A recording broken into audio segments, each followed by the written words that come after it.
감사합니다. 이 시간에 하나님께서 우리에게 주시는 말씀 우리 같이 봉독하겠습니다.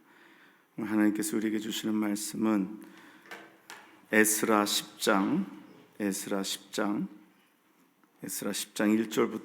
17절까지의 말씀인데 우리가 다 읽지 않고 10장 1절로 5절까지 말씀만 보겠습니다. 에스라 10장 1절로 5절까지 말씀입니다. 에스라가 하나님 성전 앞에 엎드려 울며 기도하여 죄를 자복할 때에 많은 백성이 크게 통곡하며 이스라엘 중에서 백성의 남녀와 어린아이의 큰 무리가 그 앞에 모인지라.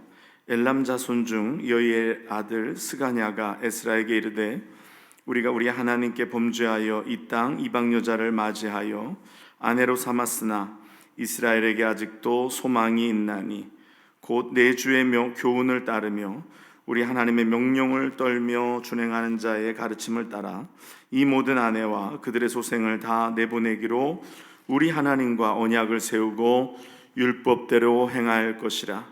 이는 당신이 주장할 일이니 일어나소서, 우리가 도우리니 힘써 행하소서 하니라.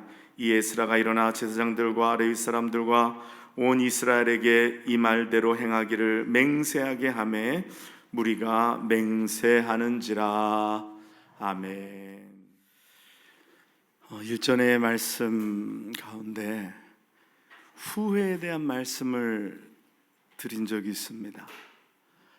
한 해를 마무리하면서 우리가 연초에 세운 계획이나 일들을 하지 못한 것에 대한 후회를 하게 되는데, 특별히 계획한 일을 하지 못한 이유를 분석해 보면 그 이유가 대부분 결단력이 부족해서, 결단력이 없기 때문에 원하는 일을 하지 못할 때가 많이 있습니다.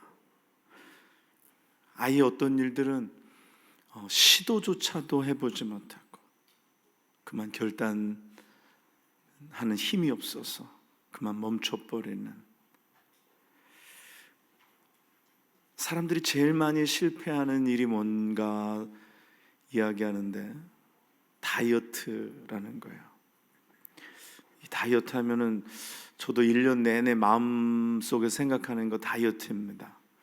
이거 살을 좀 빼야 되는데, 계절이 바뀔 때마다 옷을 입을 때마다 살을 빼야 되는데. 그런데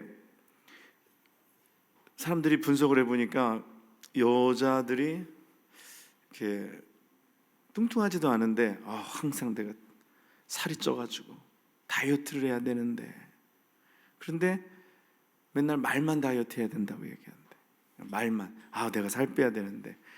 그래서 실제로 다이어트 못하는 사람들은요, 그냥 만나는 사람 보고 다이어트 해야 되는데, 인사해, 다이어트 해야 되는데, 살 빼야 되는데, 근데 안 빼. 안 빼는 건지 못 빼는 건지. 그렇죠? 빼야 되는데 못 빼. 진짜 빼는 사람은 아무 말도 안 하고 그냥 빼. 근데 꼭 이제 못 빼는 사람은 살 빼야 되는데, 살 빼야 되는데. 그러면서 위로를 받나 봐요. 내가 그래도 최소한 말이라도 하고 있다. 근데요, 또 참 이게 연말 되면은 다이어트가 진짜 어렵습니다. 먹는 일이 엄청 많아요. 또 음식을 딱 보면 또 우리 또 음식 앞에서는 또 진심이잖아요. 그러니까 음식 앞에서는 진심으로 대하기 때문에 우리 음식 남기는 거 절대 우리 못 보잖아요. 그러니까 죄악시 하잖아요. 또 우리 음식 맛있으면 굉장히 또 좋아하고, 식당 가서 음식 사 먹는데 음식이 맛없다, 거의 저주가 나오는 거죠.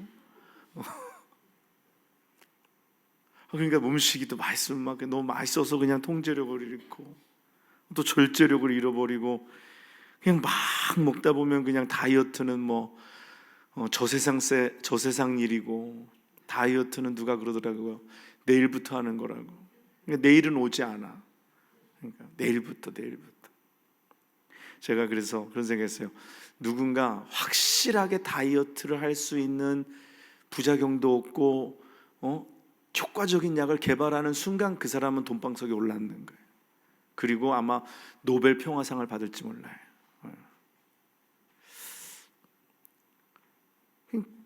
결심은 하는데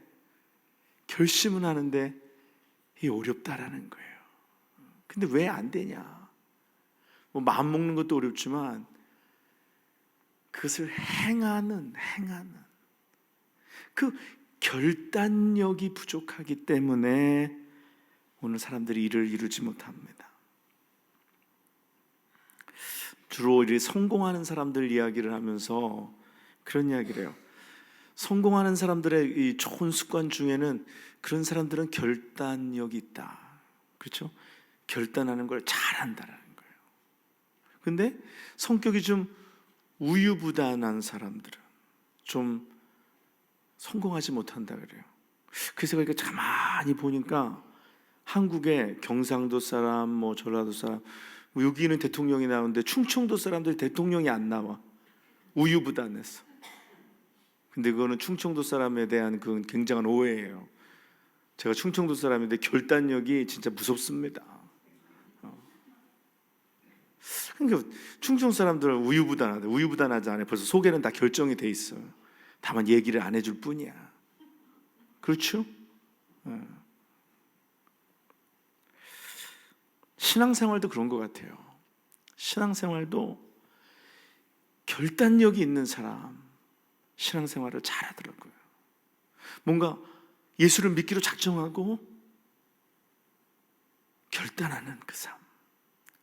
내가 이런 거 이제 하지 말아야겠다. 내가 이렇게 살지 말아야겠다. 그러면 그 시로 그냥 다 끊고 그 시로 다 멈추고 새로운 삶을 살려고 노력을 하는 사람. 하나님이 또 도와주시고 또 결단할 수 있는 마음을 주시고 그래서 뭔가 새 일을 이루게 되는 것입니다.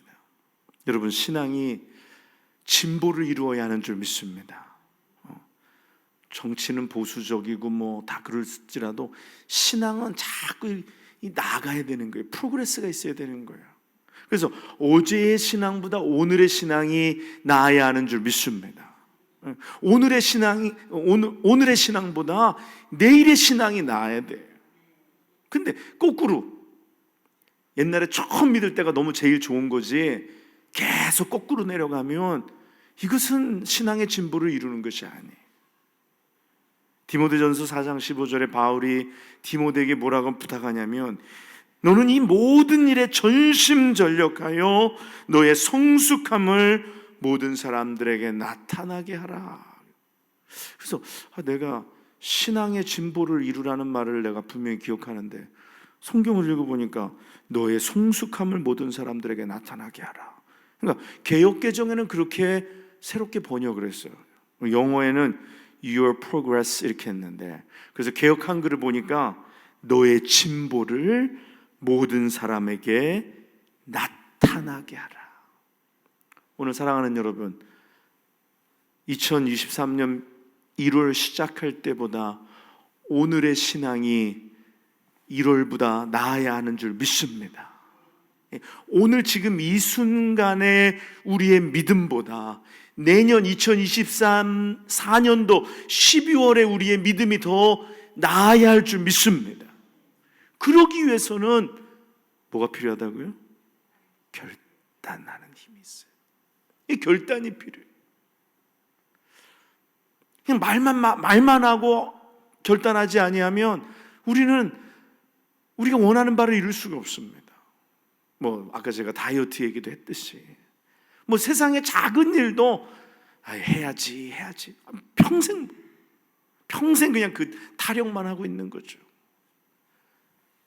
생각을 했으면 그것이 옳다라고 믿으면 결단하고 행하여야 하는 줄 믿습니다. 근데 결단하지 못하는 사람들은요 항상 뭔가 말이 많아요. 뭐 핑계가 많아요. 오늘은 친구랑 저녁 먹기로 했고 내일은 누구 생일이고 또 모레는 뭐고 평생 못해. 그러니까 뭐 이 사람 때문에 그렇고 뭐 저 사람 때문에 그렇고, 환경을 늘 탓하는 거예요. 환경을 탓하는 거예요. 여러분, 결단은 환경에서 주어지는 것이 아니라 결단은 내 안에서 나오는 힘으로 하고 나가는 것인 줄 믿습니다.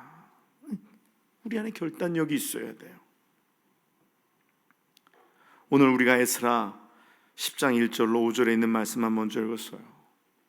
오늘 이 성경의 에스라서는요, 이스라엘, 특별히 북이스라엘이 BC 722년에 아수르에 의해서 완전히 멸망합니다. 그리고 136년이 지난 BC 586년에 남유다도 바벨론에 의해서 멸망해요. 그리고 남유대의 사람들이 바벨론으로 포로로 끌려갑니다. 북이스라엘은 어디 갔는지 그냥 흔적조차도 없이도 사라져 버렸어요. 오늘날 이스라엘은 이스라엘의 열 지파가 아닙니다. 그래서 우리가 이스라엘 사람들을 뭐라고 불러요? 유대인이라고 불러요. 유대인이라는 것은 유다 지파라는 얘기예요. 나머지 북이스라엘 열 지파는 다 사라져 버렸어요. 그래서 하나님께서 약속하신 대로 70년이라는 시간이 채워지고 난 후에 그들이 다시 본토로 돌아오게 됩니다. 처음에는 42,000명 정도가 돌아오는데 스룹바벨과 함께 돌아와서 그곳에서 성전을 재건하게 됩니다. 그리고서 시간이 또 한참 흐르고 60년 만에 누가 돌아오냐면 에스라를 중심으로 한 10,000명이 다시 본토로 돌아오게 돼요. 긴 시간입니다. 70년, 그리고 거기 70년에서 또 60년이라는 시간에 그 포로 생활을 마치고 에스라가 돌아와서 예루살렘에 와 보니까 벌어진 일들에 대한 오늘 상황을 오늘 성경이 말씀하고 있는 거예요. 근데 에스라가 돌아와 보니까 예루살렘에 문제가 있는 거예요. 그 문제가 뭐냐?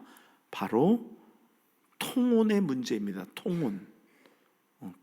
통혼이 뭐냐면 유다 백성들과 오늘 그 이스라엘에 살던 그 이방인들과 결혼하는 문제가 발생하는 거예요.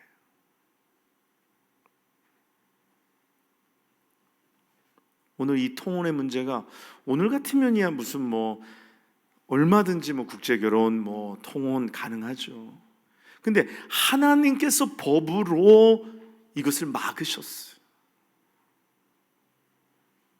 왜 막으셨느냐? 이 통혼의 문제가 결국 이스라엘을 망하게 하는 문제의 시발점이 된 줄 믿습니다.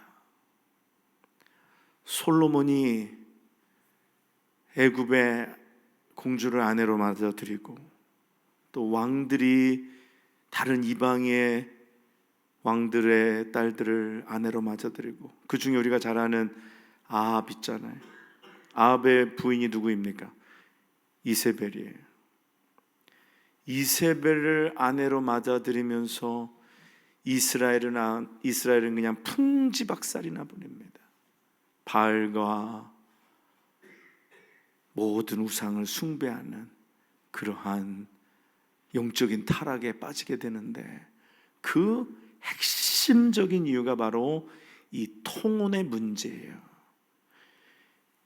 신부만 오는 것이 아니라 신부가 가지고 온 온갖 우상들을 이스라엘 백성들로 섬기게 하여서 결국은 그 우상의 문제가 이스라엘로 하여금 하나님의 진노를 당하게 한 것인 줄 믿습니다. 그래서 이 통혼의 문제는 그냥 넘어갈 수 있는 문제가 아니라 오늘 하나님이 금지하시고 가증하게 여기는 것이에요. 그래서 오늘 에스라 9장 11절에 이제 이하에 보면, 우리 앞장에 보면, 너희가 가서 얻으려 하는 땅은 더러운 땅이니 이는 이방 백성들이 더럽고 가증한 일을 행하여 이 끝에서 저 끝까지 그 더러움으로 채웠음이라. 그런즉 너희 여자들을 그들의 딸들에게 주지 말고 그들의 딸들을 너희 아들들을 위하여 데려오지 말며 그들을 위하여 평화와 행복을 영원히 구하지 말라. 그리하면 너희가 왕성하여 그 땅의 아름다운 것을 먹을 것이며 그 땅을 자손에게 물려주어 영원한 유산으로 물려주게 되리라 라고 하나님께서 금하신 것입니다. 다른 딸들을 데려오지 말고 아들들을 주지 말고 딸들을 데려오지 말라 그랬어요. 왜? 이방 백성들이 더럽고 가증한 일을 행하였다. 결혼이라는 것이 그렇습니다. 그냥 사람과 사람과의 만남을 넘어선 문화와의 만남이고 때로는 종교와의 만남이 됩니다. 오늘 그런데 에스라가 본토에 돌아와 보니까 사람들이 이 말씀을 어기고 이방 여인들과 결혼을 해서 애를 낳고 살고 있는 거예요.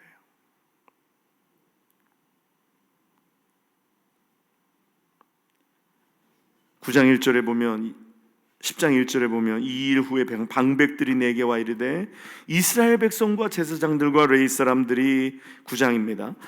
레위 사람들이 이 땅 백성들에게서 떠나지 아니하고 가나안 사람들과 헷 사람들과 모압 사람들과 애굽 사람들과 아모리 사람들의 가증한 일을 행하여 그들의 딸들을 맞이하여 아내와 며느리로 삼아 거룩한 자손이 그 지방 사람들과 서로 섞이게 하는데 방백들과 고관들이 이 죄에 더욱 으뜸이 되었다 하는지라 라고 말씀합니다. 누구보다도 성결해야 하고 누구보다도 모범이 되어야 하는데 오늘 방백들과 고관들이 또 그리고 심지어는 제사장들까지도 이 죄에 더욱 으뜸이 되었다라는 것입니다. 에스라가 돌아와서 보니까 기가 막힌 거예요. 기가 막힌 거예요. 이 통혼의 문제 때문에 그들이 그렇게 고생하고 10지파는 사라졌고 그저 유대지파 하나만 남았는데 그것도 이제 돌아온 게 첫 귀한 때 42,000, 그 다음 귀한 때 돌아온 게 10,000명 52,000입니다. 여러분, 하나님께서 이스라엘 땅에 전염병을 내보내셔가지고 다윗의 범죄함으로 인하여서 7만이라는 사람이 죽는데 전염병 한 번, 하나님이 내리시는 전염병 한 번으로 이스라엘이라는 그 흔적이 지구상에서 없어질 수 있는 가운데 이들이 돌아와서 깨닫지 못하고 또다시 그 악행을 행하고 있는 것입니다. 에스라가 얼마나 기가 막히겠어요. 얼마나 기가 막히겠어요. 도대체 과거에서 무엇을 배웠는지. 여러분, 역사는 반복이 됩니다. 그러므로 우리는 지나간 역사 가운데 무엇을 잘했고 잘못했는지를 알아서 그 역사가 반복되지 않도록 하는 것, 오늘 우리가 성경의 역사 속에서 오늘 우리에게 주시는 말씀인 줄 믿습니다.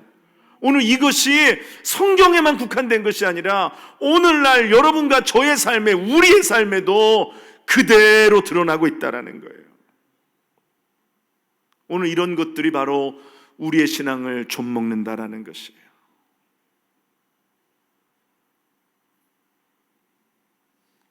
성경에 보면 잠언에도 나오고 베드로 후서에도 나옵니다. 개가 토한 것을 또다시 먹는, 얼마나 정말 이 어처구니 없고 어리석고 이 얼마나 정말 있을 수 없는 일입니까? 그렇게 그 일로 고초를 겪고 그렇게 그 일로 10지파가 사라져버렸는데 깨닫지 못하는 거예요. 깨닫지 못하는 거예요. 이게 제일 안타까운 일입니다. 깨닫지 못하는 거. 깨닫지 못하는 거. 아무리 이야기해주고 아무리 이야기해도 깨닫지 못하는 거. 이 깨닫지 못하는 건요, 정말로 멸망으로 달려가는 짐승과 같다고 성경은 분명히 말씀해요. 깨닫지 못하는 것. 오늘 깨닫는 여러분과 제가 복이 있는 줄 믿습니다. 깨달아야 돼, 깨달아야 돼. 오늘 하나님께서 성령을 통하여서 오늘 우리에게 깨닫게 해주시는 복이 우리 가운데 있어야 할 줄 믿습니다.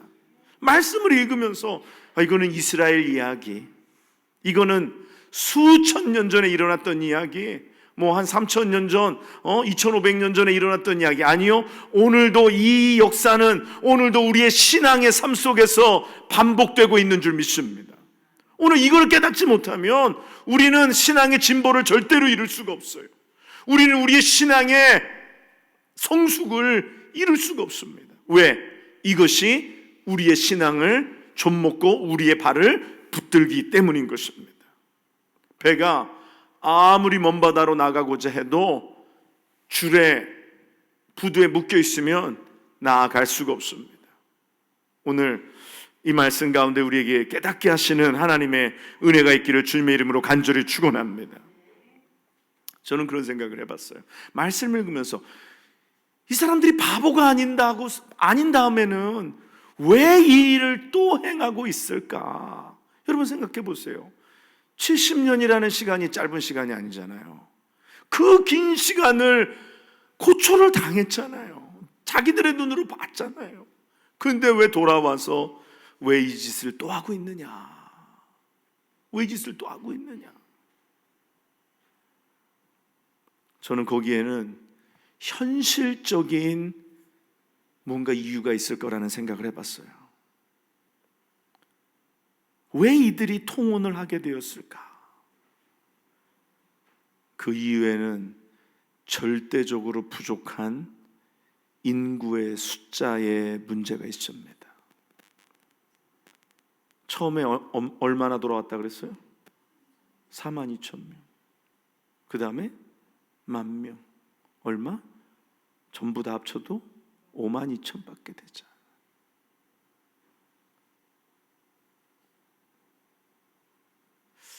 아들은 있는데 아들은 나이가 점점 먹어가는데 장가 보낼 데가 없는 거예요. 이거 어떻게 하나? 이거 어떻게 하나?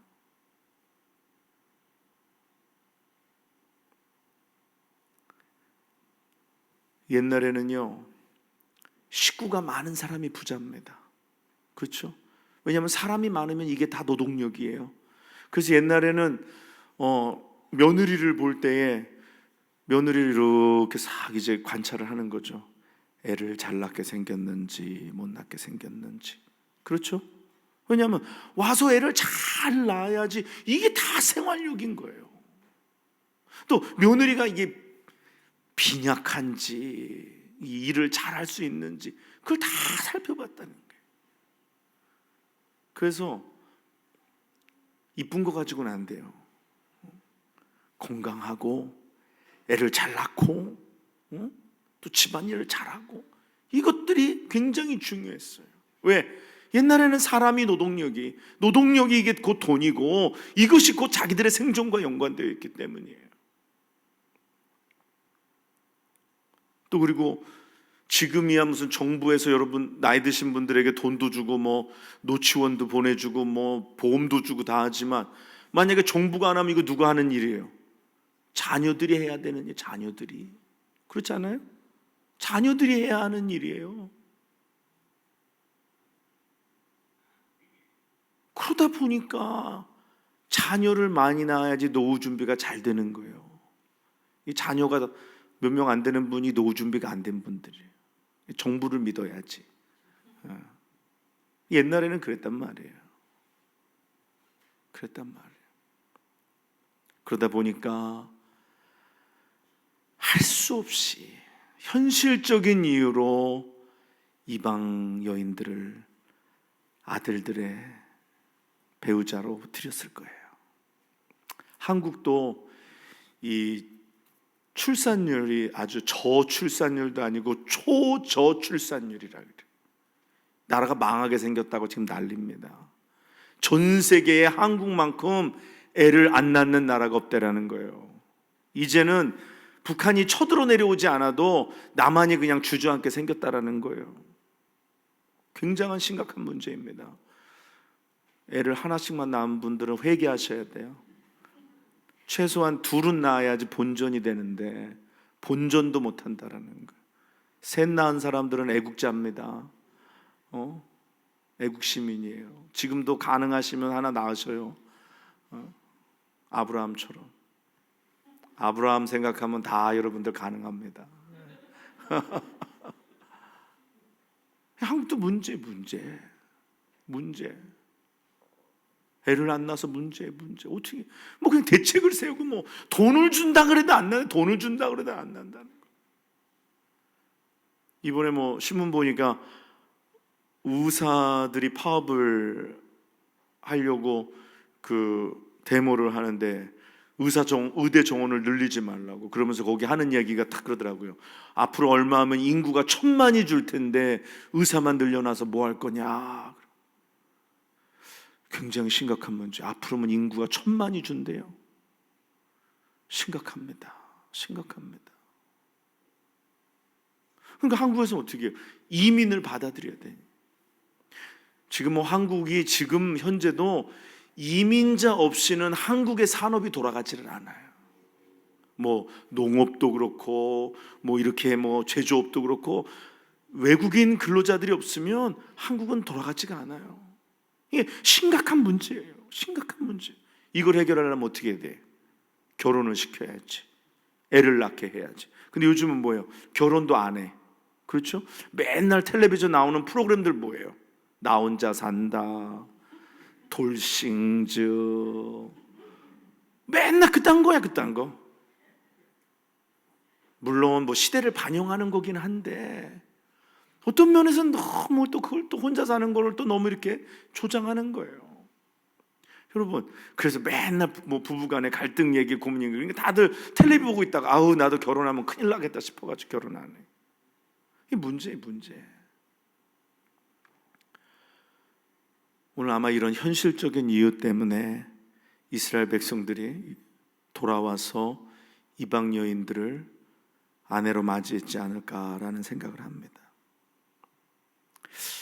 그리고 또 그런 생각을 해요. 여러분, 70년, 최소 70년, 그리고 에스라와 함께 돌아온 사람은 100년이 넘었어요. 한 세대를 몇 년이라고 보통 얘기합니까? 25년에서 30년 얘기하잖아요.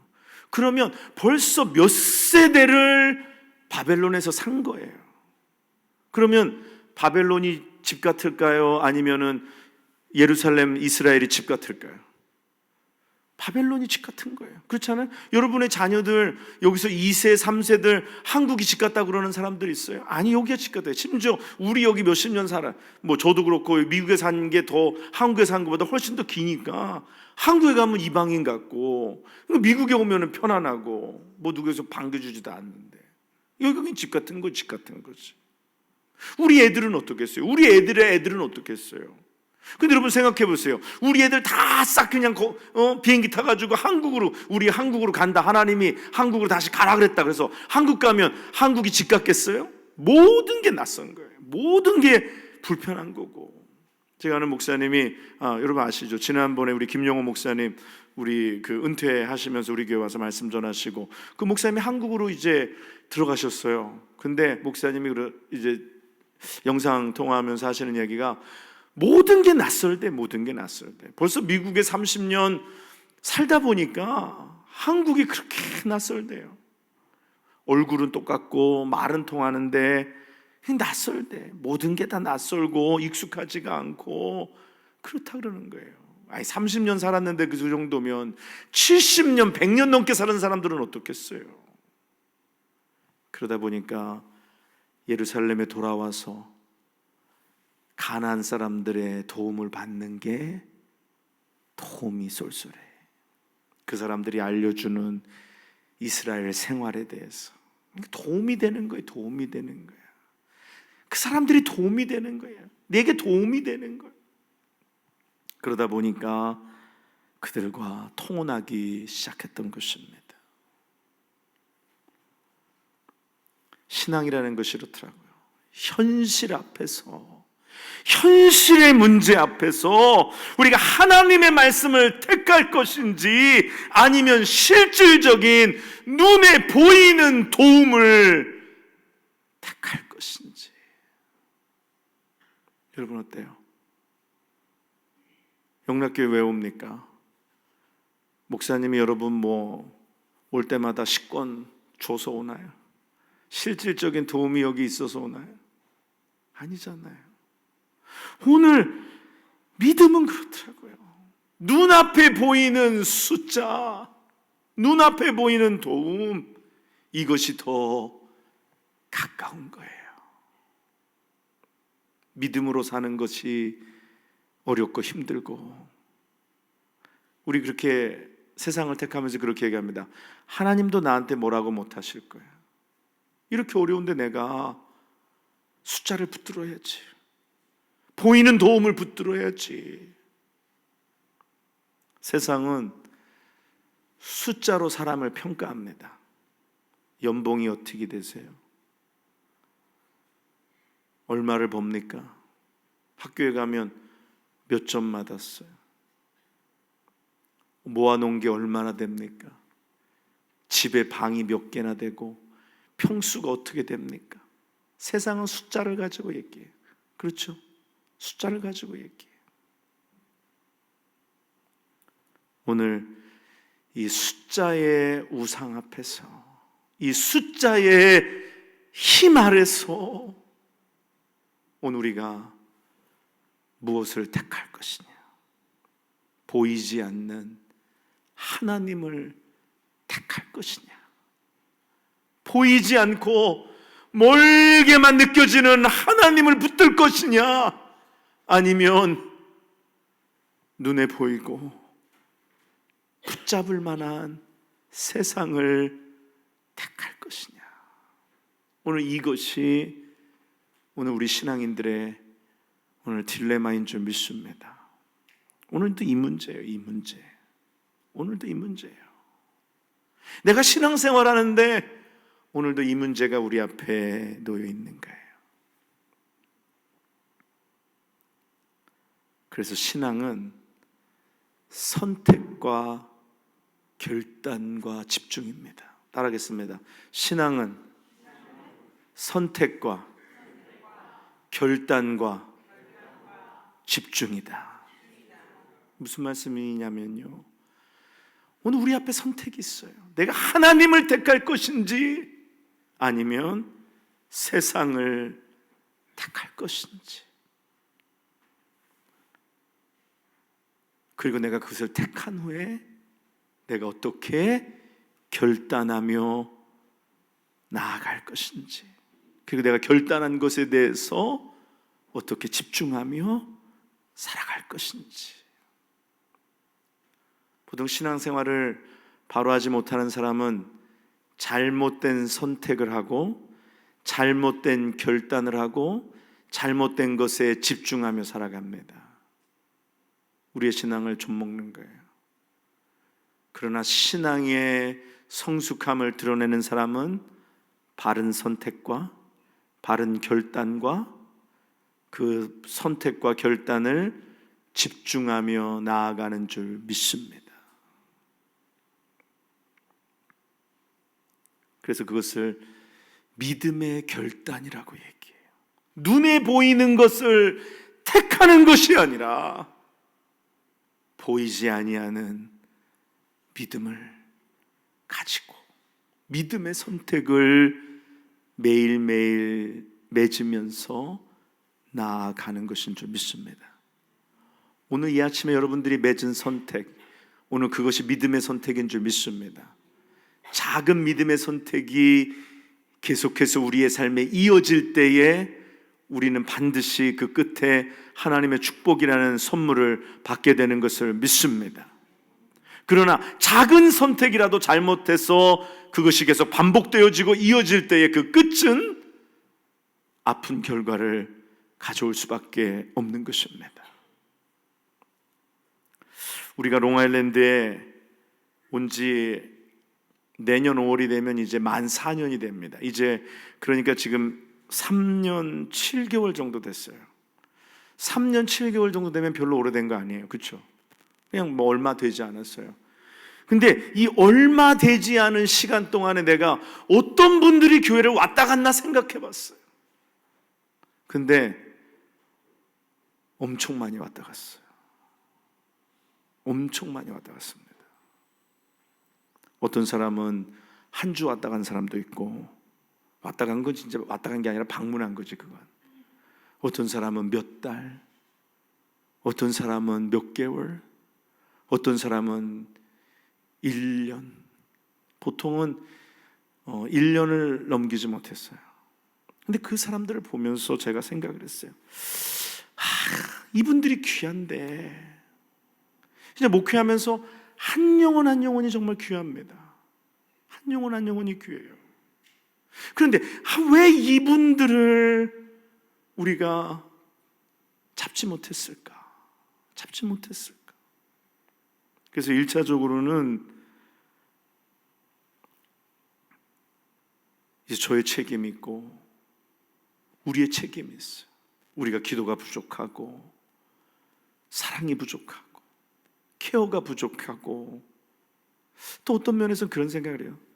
우리의 그릇이 작아서 그런 분들을 다 담아내지 못한 그릇이 작은 이유다라는 생각을 해요.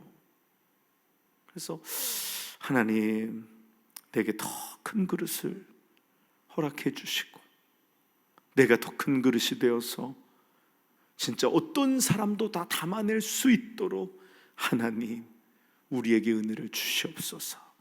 그렇게 기도합니다. 그리고 또 생각해 봐요. 그걸 다 우리의 책임으로만 돌리는 거는, 그것은 또 맞는 것은 아닙니다. 왜 저분들이 그러면 교회에 정착하지 못할까? 왜 정착하지 못할까? 그래서 그분들이 나가는 이유를 뭐 이렇게 물어보기도 하고, 또 어떤 사람은 친절히 얘기해 주기도 하고 그래요. 근데 들어보면 어떤 분은 목사님 때문에 나가는 사람도 있고, 어떤 분은 뭐 성도 때문에 나가는 사람도 있고, 어떤 분은 그러더라고요. 목사님 교회 못 다니겠습니다. 왜 못 다닙니까? 무슨 중창을 하는데 이거 끝에가 잘 안 맞으니까 아멘은 뺍시다 그랬대요. 그랬더니 어떤 분이 아멘을 빼는 건 마귀가 좋아하는 일입니다. 그래갖고 상처받아가지고 교회 다니기 힘듭니다. 못 다닐 것 같아요.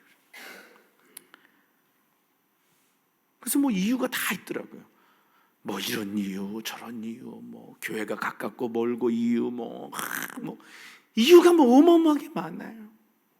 그런데 거기 안에 제가 들여다보니까 뭐가 있냐면 습관이라는 것이 있습니다. 습관.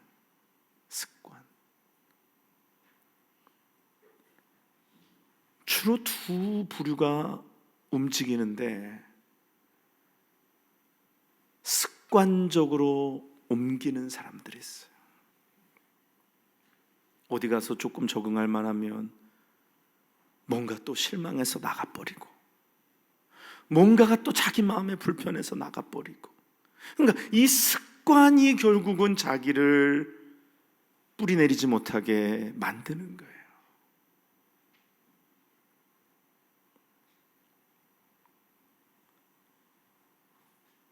그런데요, 그 습관이 어떤 습관이냐면요, 문제를 만나면 문제로부터 회피하는 습관을 가진 거예요.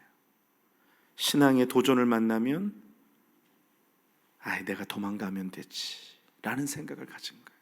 그러니까 문제가 찾아오면 어떻게 해요? 도망갑니다. 회피합니다. 그러다 보니까 이게 습관이 되었어요. 문제만 만나면 돌아서는 거예요. 그게 뭐 목회자와의 관계에 있어서든지, 성도와의 관계에 있어서든지, 아니면 본인의 가정에 있어서 관계에 있어서 그러든지. 근데 제가 보니까 그러면 왜 괜찮다가 나중에 문제가 생기느냐? 이게 관계의 문제입니다. 왜 관계의 문제이냐면, 처음에 교회를 처음 오면 관계가 없기 때문에, 관계를 맺고 살지 않기 때문에, 멀리 있기 때문에 문제가 일어나지 않아요. 그런데 교회 생활을 좀 깊숙이 하게 되면 사람과 관계를 맺게 됩니다. 근데 이 관계에 문제가 있는 사람들은 다른 사람들과 관계를 맺는 것을 어려워해요. 또 문제가 생기면 도망하는 것으로 이 관계를 정리합니다. 저는 그런 분들 굉장히 많이 만났어요. 문제가 생기면 관계를 정리해버리고 도망가 버리는 거예요. 숨어버리는 거예요. 근데 이 관계의 문제가 그러면 어디서 나온 것인가? 어디서 나온 것인가? 제가 이걸 가만히 들여다 보니까 하나님과의 관계가 잘못 어그러져 있는 경우에 사람들과의 관계가 바로 서 있지 않게 되더라는 것입니다. 하나님과의 관계의 문제인 거예요. 그래서 하나님과 관계에 문제가 있는 사람은 부부의 관계에 문제가 있습니다. 하나님과의 관계에 문제가 있는 사람은 다른 형제들과 관계를 맺는데 문제가 발생하게 돼요. 왜? 하나님과의 관계가 문제가 있기 때문이에요.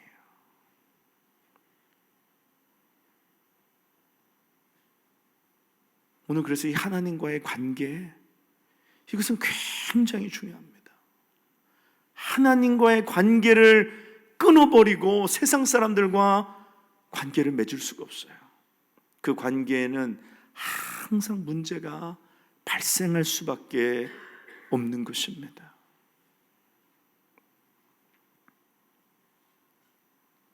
두려워서 피하고, 무서워서 피하고, 상처받지 않기 위해서 피하고, 그러니까 상처받는 게 두려워서 내가 스스로 관계를 끊어버리는 거예요. 오늘 상처받는 것이 두려워서, 무서워서 내가 관계를 접어버리는 거예요. 오늘 이것이 근본적으로는 하나님과의 관계 속에서 나오는 것이에요. 그러므로 우리가 이런 잘못된 습관을 반복하지 않으려면 하나님과의 바른 관계 속에 우리가 나아가야 하는 줄 믿습니다. 이것이 답이에요. 이것이 답이에요. 하나님과의 관계가 틀어지고서 사람들과 어떤 관계를 맺어도 그 관계는 건강할 수가 없어요. 한국에서 그러다가 도망온 사람은 여기서도 또 도망하는 거예요. 여러분, 왜 한국에서는 교회를 잘 안 움직이는데 미국에 오면은 교회를 많이 움직이는 줄 아세요?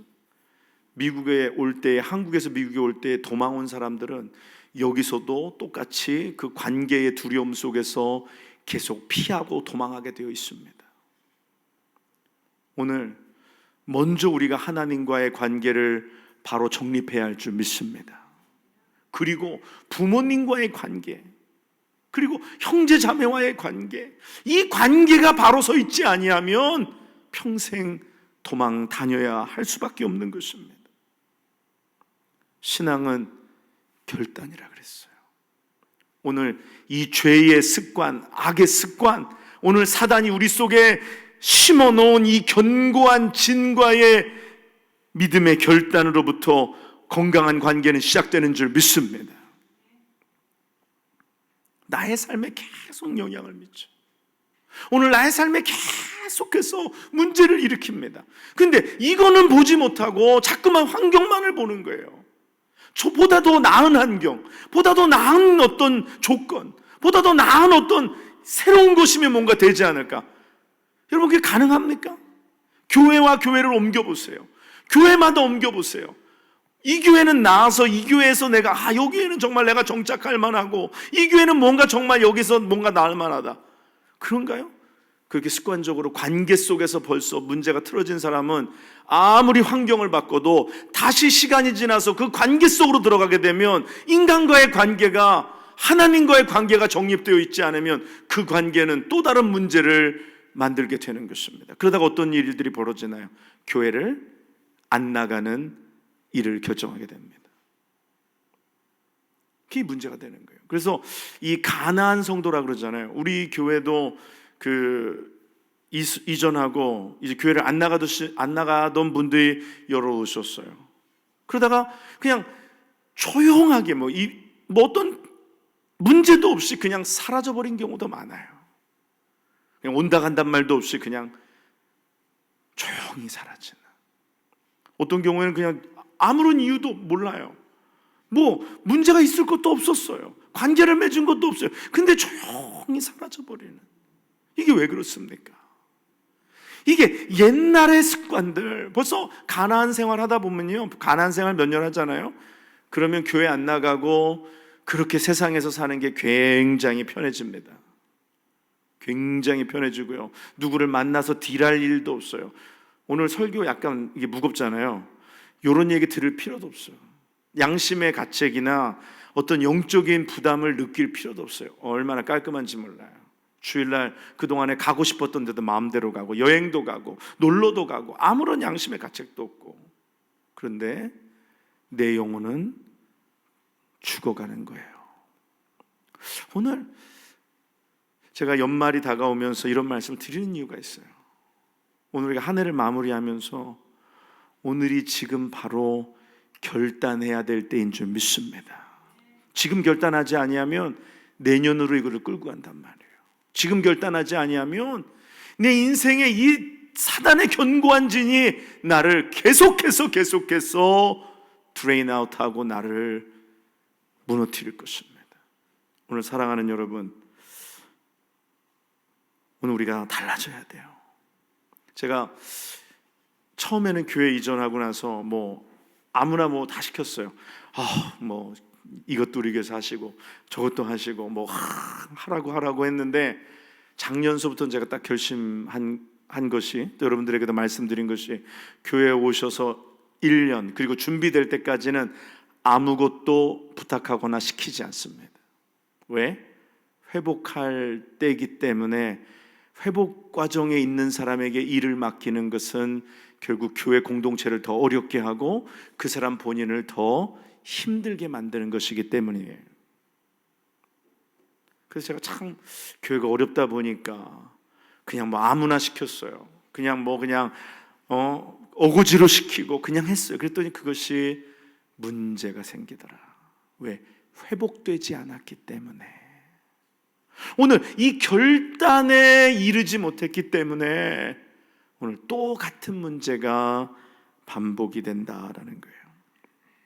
오늘 다시 말씀으로 돌아가서 오늘 이러한 가운데 본문 10장에 에스라가 하나님의 성전 앞에 엎드려 울며 기도하여 죄를 자복할 때에 많은 백성이 크게 통곡하며 이스라엘 중에서 백성의 남녀와 어린아이의 큰 무리가 그 앞에 모인지라 말씀합니다. 그때에 엘람 자손 중 여히엘의 아들 스가냐가 에스라에게 이렇게 얘기합니다. 우리가 우리 하나님께 범죄하여 이 땅 이방 여자를 맞이하여 아내를 삼았으나 이스라엘에게 아직도 소망이 있나니 곧 내 주의 교훈을 따르며 우리 하나님의 명령을 떨며 준행하는 자의 가르침을 따라 이 모든 아내와 그들의 소생을 다 내보내기로 우리 하나님과 언약을 세우고 율법대로 행할 것이라 이야기합니다. 여러분, 이 이야기가 쉬워 보입니까? 이거 굉장히 어려운 이야기예요. 그렇죠? 여러분 집에 들어와서 이제 식구가 돼서 사는 사람이에요. 아내가 되었고 며느리가 되었습니다. 그리고 심지어 어떤 사람들은 자녀까지 낳았어요. 여러분 같으면 그렇게 할 수 있어요? 여러분, 우리 같으면 그렇게 할 수 있어요? 이건 할 수 없는 일입니다. 인간적으로 생각하면 이거는 비도덕적이고 비인간적이고 비윤리적인 일이에요. 그렇잖아요. 이건 할 수 없는 일이에요. 정말로 할 수 없는 일이에요.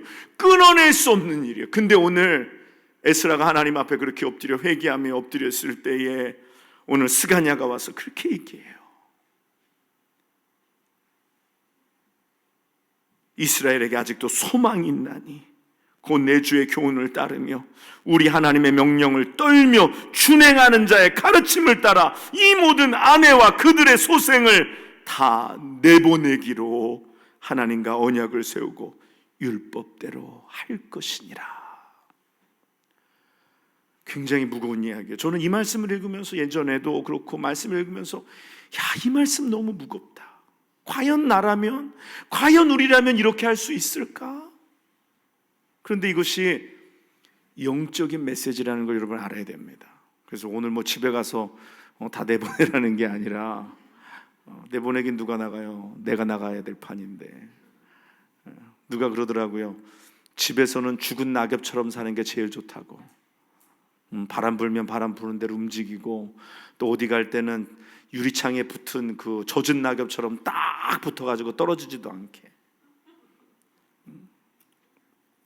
여러분, 영적인 일이에요. 우리의 삶에 이렇게 일어나지 않아야 할 일들이 일어난 거예요. 우리가 그렇게 행한 거예요. 영적으로 우리가 일어나지 말아야 할 일들을 우리가 일어나게 한 거예요. 어떻게 해야 될까요? 여러분, 육으로 보지 말고 영으로 보시기를 바랍니다. 오늘 스가냐의 선택은 영적인 믿음의 결단인 줄 믿습니다. 오늘 여러분 생각해 보세요.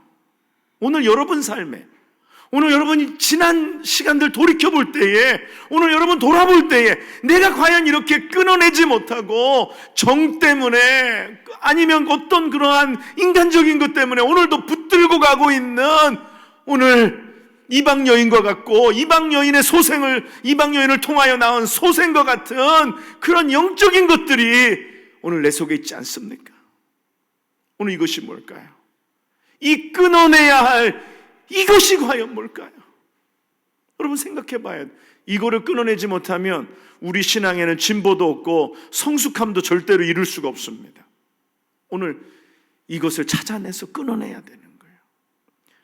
이게 쉬운가요? 굉장히 어려운 일이에요. 저에게도 이러한 것을 찾아내서 끊어내는 거, 정말 내 손가락을 잘라내는 것처럼, 오늘 나를 그냥 베어내는 것처럼 이건 어려운 일이에요. 벌써 내 일부가 되었기 때문이에요. 아내를 맞이하는 거 한 몸이 되는 것입니다. 그렇죠? 또 자녀를 낳잖아요? 그거는 나의 전부고 나의 한 몸인 거예요. 그런데 그 아내를 내보내고 그 자녀까지도 내보낸다라는 거, 나를 도려내는 것입니다. 차라리 팔을 잘라내는 게 쉽지, 여러분 그 아내를 잘라내는 것, 아내를 도려내는 것, 아내를 내쫓는 것, 그리고 그 자녀까지도, 소생까지도 내보내는 거, 여러분 가능하겠어요? 굉장히 어려운 결단입니다. 그래서 이런 어려운 결단을 이야기할 때 앞에 두 자를 붙여요. 뭐가 붙을까요, 집사님? 누가 얘기했어요? 사모님? 사생결단 많이 해보셨나 봐요. 예, 사생결단한다 그래. 사생결단. 사자는 무슨 사자예요? 죽을 사. 생은 예, 살생. 죽고 살기로 결단하는 거예요. 죽음을 무릅쓰고 끊어내는 거예요. 끊어내는 거예요. 여러분, 이것이 우리의 죄악일진데 사생결단하고 끊어내야 할 줄 믿습니다. 우리의 신앙을 좀먹고 우리의 신앙을 방해하는 것이라면 끊어내야죠. 끊어내야죠. 그래야지 우리가 하나님 앞에 진멸당하지 아니하잖아요. 오늘 여기서 그냥 애들 몇 명 더 낳고 사는 거, 그냥 그냥 이게 좋다 이게 좋은 게 좋은 겁니까? 그렇게 살다가는 이스라엘은 완전히 진멸되어 사라져버리고 없어져 버리는 거예요. 그게 하나님의 정하시고 그게 하나님의 벌인데 끊어내야죠. 이를 악물고 끊어내야죠. 이 죄와 결별해야죠. 이 악한 습관과 결별해야죠. 그래서 내가 이제는 하나님 앞에 서리라. 이제는 내가 말씀대로 살리라. 이제는 내가 주의 뜻대로 살리라. 오늘 내가 이것이 마지막이라고 생각하고 끊어내야지. 예전에 어떤 성도분이 교회에 와서 그런 얘기를 해요. 목사님 이제 교회 못 나오겠어요. 교회 옮기려고요. 그래요. 그래서 제가 그랬어요. 다른 건 모르겠는데 내가 한 가지만 부탁할게요. 한 가지만. 이제 어느 교회로 가든지 가는 교회에서 절대로 옮기지 말아라. 절대로 옮기지 말라고. 벌써 우리 교회 오기 전에도 벌써 몇 번 여기 롱알리에 있는 교회 두루두루 다니면서 왔어요. 교회 궁금해요? 그렇게 어떻게 생겼는지. 온라인 예배 드려보면 그게 어떻게 생겼는지 다 나와. 뭘 가봐서. 근데 너무 나는 그게 이제 우리가 이게 작은 교회 운동하잖아요. 작은 교회 목사님들이 어떤 게 가장 힘드냐면 요렇게 몇 번 와가지고 한 1년 다니다가 또 성도들이 이제 뭐 할만하면 또 가슴 아프게 하고 또 나가버리는 거야. 성도들 가슴 아파, 목사님 눈물 나게 해. 아주 이게 취미인가 봐. 눈물 나게 하고 가슴 아프게 하는 거. 이 절대로 하지 말아야 될 거예요. 여러분, 이걸 끊지 못하면요, 그냥 이 롱아일랜드 교회에 이제 나중에 내가 어떤 분은 그런 생각했어. 저분은 장례식 때 어떤 목사님이 와서 집례를 하게 되나? 하도 많이 돌아다녀가지고 너무 안타깝잖아요. 뿌리를 내리고 그곳에서 신앙생활을 하고, 왜 다른 사람들은 왜 이유가 없겠어요? 다른 사람들도 교회 나가고 싶을 생각이 몇십 년 섬기면서 12번도 더 들었을 수도 있겠지. 심지어는 목사도 15년 섬기면서 이 교회를 나가고 싶다는 생각이 많이 들었을 텐데 그랬나? 그렇잖아요. 왜 그런 생각이 안 들겠어요? 그런데 참고 인내하고 자리를 지키는 거예요. 왜? 그랬다가는요, 진짜 아무것도 되지 않아요. 하나님의 뜻을 이루지도 못하고 맨날 떠돌아다니는 목사, 맨날 뭐 환경 가면 여기 갔다 저기 갔다, 그냥 뭐 지구를 돌아다녀, 뭐 선교지 갔다 또 어디 와가지고 한국 갔다. 나 그런 목사님들 진짜 많이 만났어. 그냥 뭐 여기저기 돌아다녀. 여기저기 목사도 그냥. 여러분, 결단이 필요합니다. 결단이 필요해요. 제가 한 가지만 더 이렇게 간증은 아니고 얘기를 할게요. 우리 교회 여러분들 아시는 몇 분들은 아세요. 우리 교회 장로님이 한 분 계셨는데 우리 뉴욕 영락교회 자체만 5번을 나가셨어요. 나갔다가 또 들어오고 나갔다가 또 들어오고, 그럴 때마다 교회는 계속 받아줬어요. 근데 마지막 나갈 때 제가 그런 생각했어요. 하나님, 이번은 마지막입니다. 이번은 마지막입니다. 그래서 나가셨어요. 나갈 때마다 얼마나 성도들이 힘들었게요. 근데 얼마 후에, 시간이 좀 지났는데 얼마 후에 원로 목사님 사모님한테 마침 또 제가 그 옆자리에 있었는데 전화가 왔어요. 전화가 와서 사모님 아직도 영락교회를 잊지 못하고 영락교회 참 그립습니다. 사모님이요, 그분에게 딱 이런 지하에 한마디로 말씀하셨어요. 지금 영락교회를 나간 지가 얼마나 됐는데 아직도 여기를 잊지 못하면 어떻게 하냐. 그것은 우리에게도 할 짓이 아니고 특별히 그 가 있는 교회 목사님에게는 더욱더 예의가 아니다. 오늘 여기 여러분들 가운데 교회에 앉아 있는데 옛날 교회를 생각하고 추억하고 있다면은 그건 뭐예요? 새 남자친구 만나서 옛날 남자친구 생각하는 거죠. 일종 예를 들자면 그렇죠? 그렇죠. 여기 다니는데 아직도 옛날 교회를 추억하고 옛날에는 이랬었는데, 근데 가끔가다 또 회의 시간에 그런 얘기하네. 우리 옛날에 다니는 교회는 이랬었는데 이 교회는 이렇고 어쩌고 저쩌고. 하지 말아야 될 이야기. 새 남자친구 만나가지고 옛날 남자친구는 에르메스 사줬는데 왜 너는 왜 채널 가방 사주냐. 그렇죠. 그래서 사모님이 그랬어요. 그 교회에 잘 적응하고 그 교회에 열심히 섬겨라. 그것이 우리에게 잘하는 일이고 그것이 그 교회에 잘하는 일이다. 근데 얼마 전에 신문 보니까 그분이 그 교회에서 은퇴를 하셨더라고요. 딴 데 옮기지 않고. 그래서 제가 하나님 앞에 감사했어요. 그리고 진심으로 마음으로 축하했어요. 전화해서 축하하진 않았어요. 또 그 서로 관계가 있잖아. 그냥 뭐 말 안 해도 그냥 영으로 통하는 거니까 축하했어요. 그 벌을 고쳤구나. 그 벌을 고쳤구나. 잘했어요. 왜 그 교회에서는 왜 나가고 싶은 마음이 왜 없었겠어요? 그렇지만 그 버릇을 끊어야 되는 거예요. 결단해야 되는 거예요. 결심해야 되는 거예요. 선택하고 결단하고 집중해야 하는 것인 줄 믿습니다.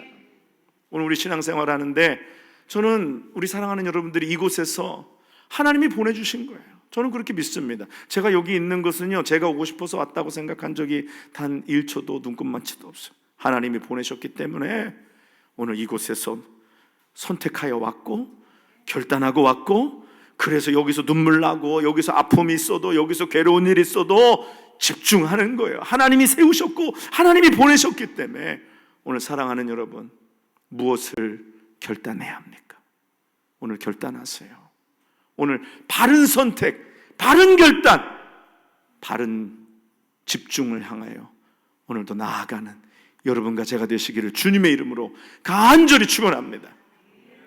오늘 아버지 하나님, 뉴욕 영락재단에 결단하고 등록하고 나온 우리 사랑하는 성도들 하나님 축복하여 주시옵소서.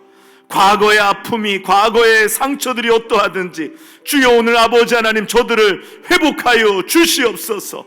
새롭게 하여 주시옵소서. 아버지 하나님, 과거의 상처들이 예수의 이름으로 다 치유될지어다. 과거의 아픔들이 다 잊어버리게 될지어다. 오늘 아버지 하나님, 이 재단에서 주님 사랑하며 주님을 위하여 섬기며 과거에 있었던 모든 것들 아버지 하나님 잊어버리고, 아버지 하나님 용서하고, 용서해야 될 사람들 용서하고, 잊어버려야 될 일들 잊어버리고, 오늘 예수 안에서 새롭게 됨으로 아버지 하나님, 그런즉 누구든지 그리스도 예수 안에 있으면 새로운 피조물이라. 이전 것은 지나갔으니 새 것이 되었도다. 오늘 아버지 하나님 새롭게 하여 주시옵소서. 저들의 영혼을 새롭게 하여 주시옵소서.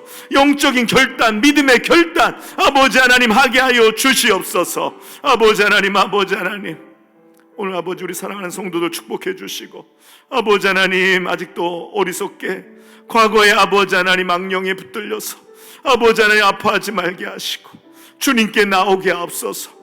주님께 손 내밀게 하여 주시옵소서. 주님 손 붙들게 하여 주시옵소서.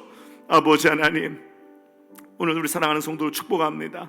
아버지 하나님, 이곳에서 정말 주님 오시는 그날까지 주님 바라보고 주님 위하여, 하나님 나라와 영광 위하여 아버지 하나님 섬기는 저희들 되게 하여 주시옵소서. 서로가 서로의 자랑이 되게 하여 주시옵소서. 목사가 성도의 자랑이 되게 하여 주시옵소서. 성도가 목사의 자랑이 되게 하여 주시옵소서. 서로가 서로의 자랑이 되게 하여 주시옵소서. 그러므로 아버지 하나님, 정말로 하나님을 기쁘시게 하는, 정말로 하나님이 인정하시는 교회, 하나님이 인정하시는 목회자와 성도들 되게 하여 주시옵소서.